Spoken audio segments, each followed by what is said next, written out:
Recently I've been thrifting and I found some very cute items that just need a little bit of tweaking. So in this video, I'll be sharing 2 DIY projects on some thrifted items, and hopefully by the end of this video, you'll feel inspired to go thrift some pieces and use a little DIY magic to make them better than you found them. Let's go.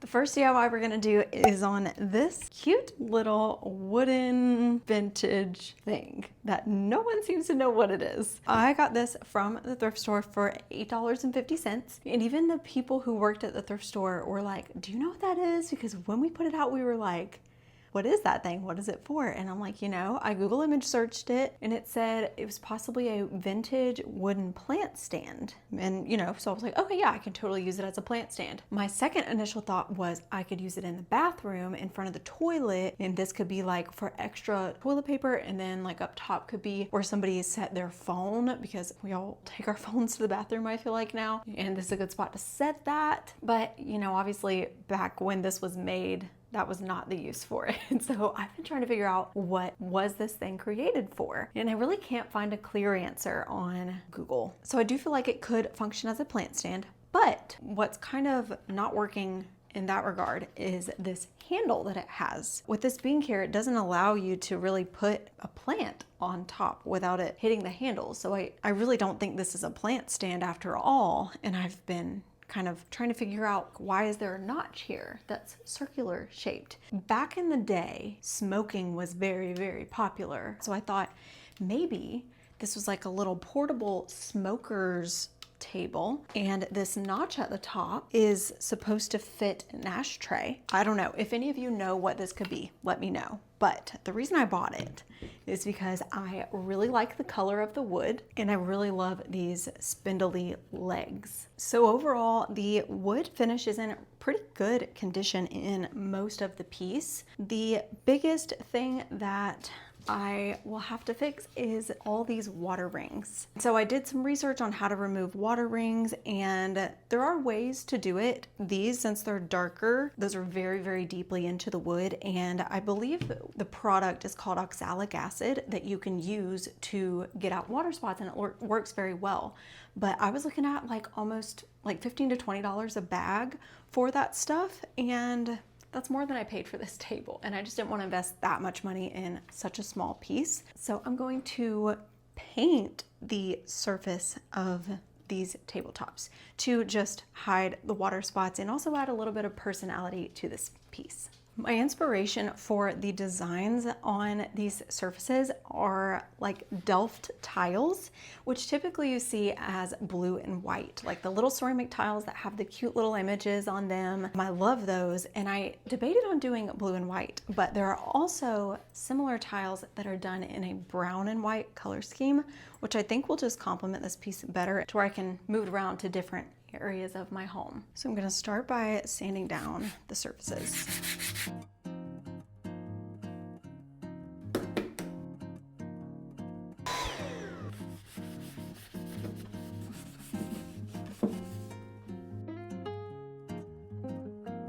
Now I'm going to paint the surfaces in this warm white color.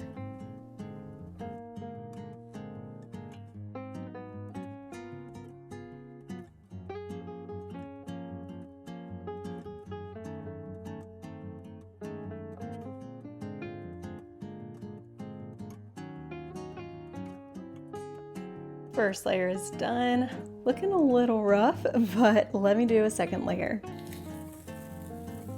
Alrighty, both coats are on, and now it's time to do the design. And just a reminder, the inspiration for this design is going to be Delft tiles, which you typically see in like a blue and white color scheme, but I want to do something different. My second thought after the blue and white was to do a brown and white. Then I realized that I really don't have a good brown. This is territorial beige, and it's like a dark tan, and I just didn't think that it would really complement or add to this piece. Then I thought maybe I do black cherry. Of course, I love that burgundy color right now, but I still didn't feel completely satisfied with that. But then I thought, let me use some of this leftover paint from my dining room, which is a greenish color. It's like greenish with like a gray undertone. And I'll do that with the main design, and then I can use the black cherry burgundy color to do some accent dots and lines here and there. Usually Delft tiles have like a motif in the center, and it can be anything, flowers, food,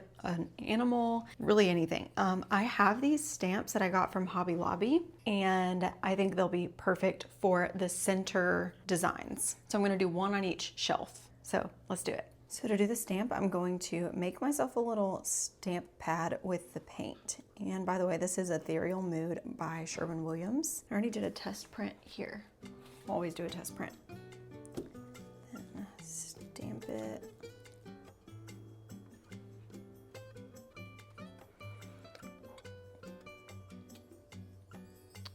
Okay, not bad. Oh, that's really cute. Now let's do the second one. Just eyeballing it because it really doesn't have to be perfect, just for fun. Okay, cute. For the rest of the designs on these shelves, I'm just gonna be freehanding, but I plan to keep it really simple. There are lots of like stamp designs out there, so if you would prefer to get stamps and do that all around with different patterns, that totally works. I like how simplistic this is in the corners, little flicks like that. I also like how these are in the corners, so just simple little dots and like little swooshes. And I don't really want to put a ton of pressure on myself to make this look like some perfect machine-made piece of furniture. I want it to look imperfect, like many hand-painted tiles look. I'm really not worried about perfection with this. Delft tiles are hand-painted, and that handmade look is part of what makes them so special. Okay, I've made the executive decision to add more stencils because they're just too pretty not to. So I'm gonna add them around the edges as well. After doing the stencil in the center, I realized that it would look so good to add more on the corners. I am so glad I did this. Okay, I'm gonna keep this very simple. Now they just need a little something in between them to fill that space. I want it to be simple so it doesn't take away from them. So I'm just doing some swoopy lines with a dot underneath. And to kind of bring these dots around to the center of the design too, I'm just going to put a dot like at each point that there's a symbol around the circle.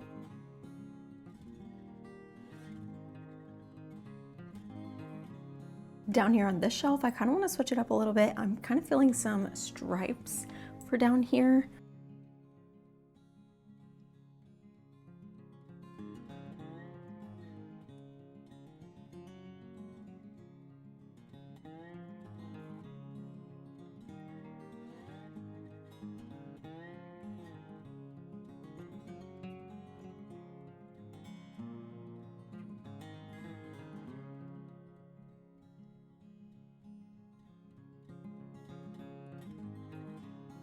Now the paint's all dry, and I'm gonna do a top coat, actually 2 coats of top coat with this Varathane satin finish poly. This project was actually going a little bit too easily up until this point. I believe this water-based top coat reactivated the tannins or the old finish in the wood, and it came through this white paint. Well, for some reason, this poly is yellowing as soon as I put it on. My only thought is that it's reacting with the wood finish that's underneath the paint. Okay, thank goodness it's kind of coming off.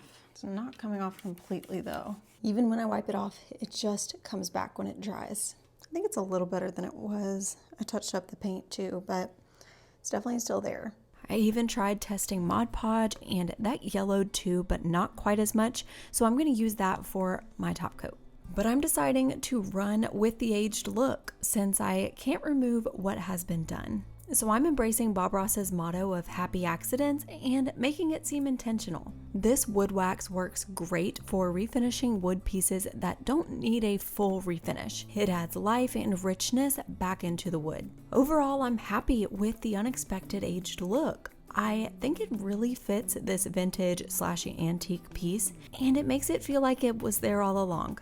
When I went to style this plant, I realized that the vine is getting pretty long, so I 3D printed these clips to keep the vine in place as it grows up the stake. I also 3D printed this plant watering globe in a wood filament, which looks cohesive with the rest of my home decor. I want to show you more about how cool and useful 3D printing is, so let me show you some awesome things that I've printed for my home. And thank you to Bamboo Lab for sponsoring this video and sending me their P2S 3D printer. So since I just finished my laundry room makeover, I printed this laundry powder dispenser that's not only beautiful, but very, very functional. I was also very impressed by how it printed this custom label, and those words are perfect. It pours out the perfect portion into the cup every time, which makes laundry day just a bit more enjoyable. I needed a way to organize this messy looking stack of washcloths in my laundry cabinet, so I printed this organizer that's the perfect size and easily makes my cabinet more tidy. Plus, it looks beautiful next to my scent beads dispenser.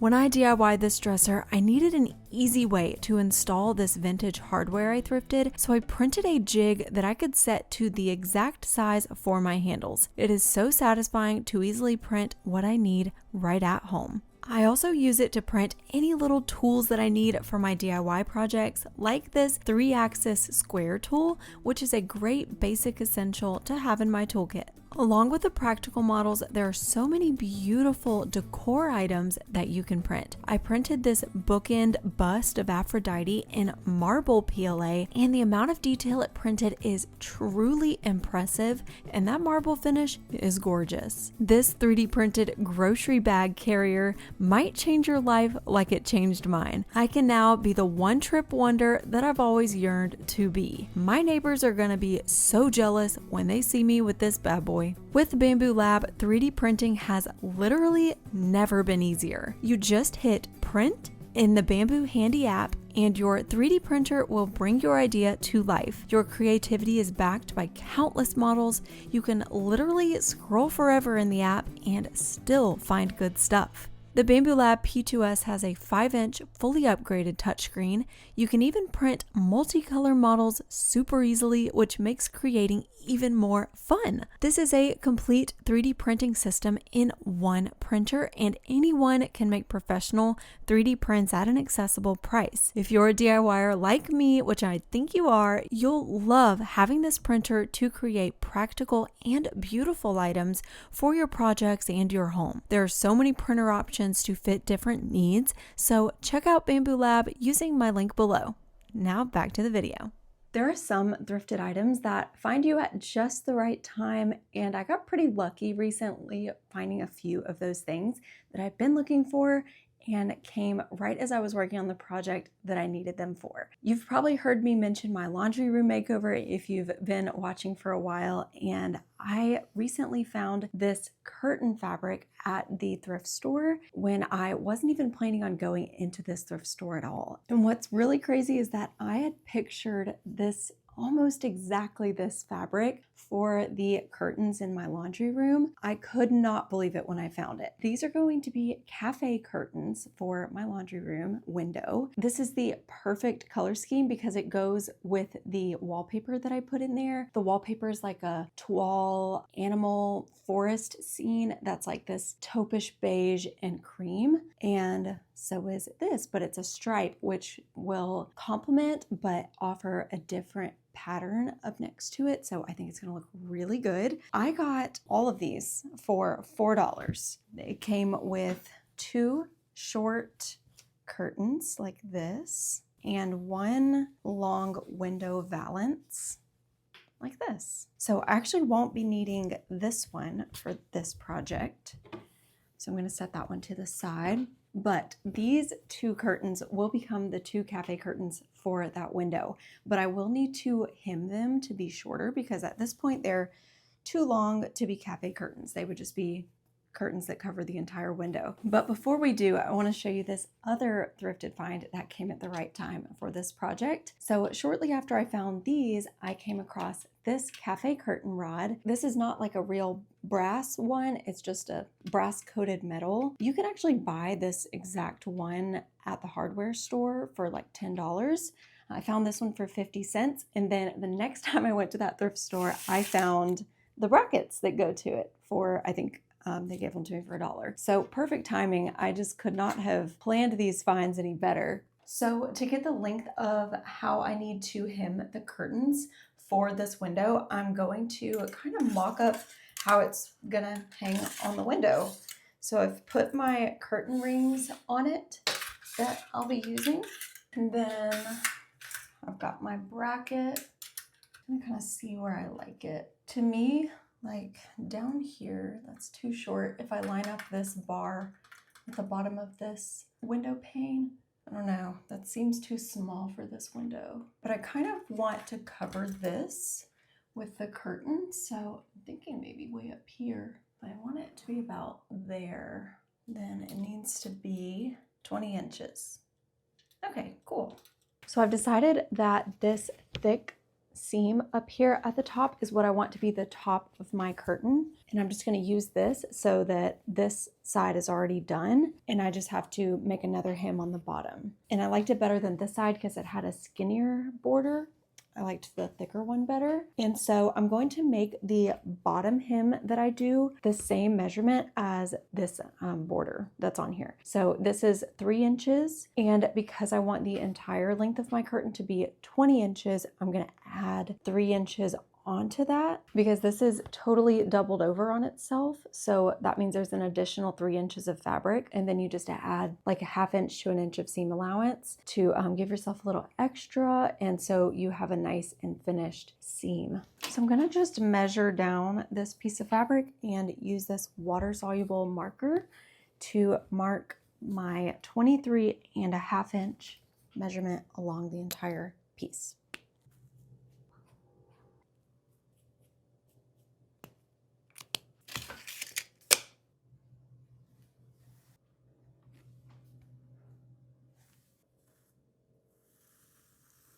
So I'm trying to line up both pieces of fabric together so I can cut them both at the same time because the curtain's definitely not sewn perfectly as it is. So it would be really hard for me to get the exact length if I cut them separately and had to measure them separately. So at the end of the day, I just want them both to match. So I'm gonna cut them both at the same time.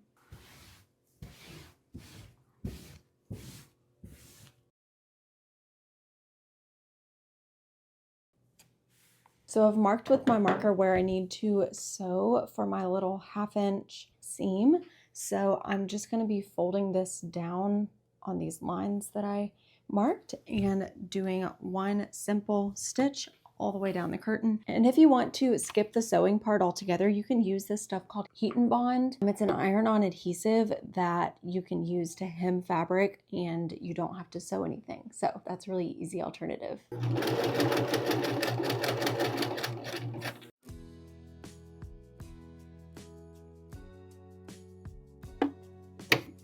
And there we go. Now we have our first little seam. So now it's time for the very last stitch, which is our border. So I'm just gonna fold this up and double check the measurement all the way down that it's 20 inches, and I'm gonna pin it so it stays in place at 20 inches.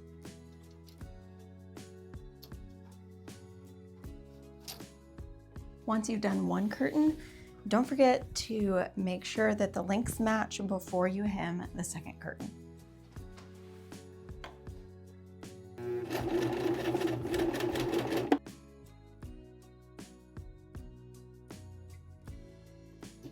All right, let's install it.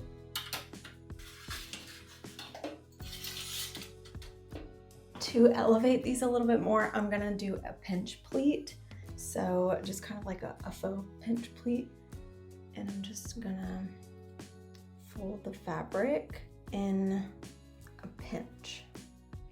And then my little clip here will hold it together like that. Then it looks a little bit more high-end that way.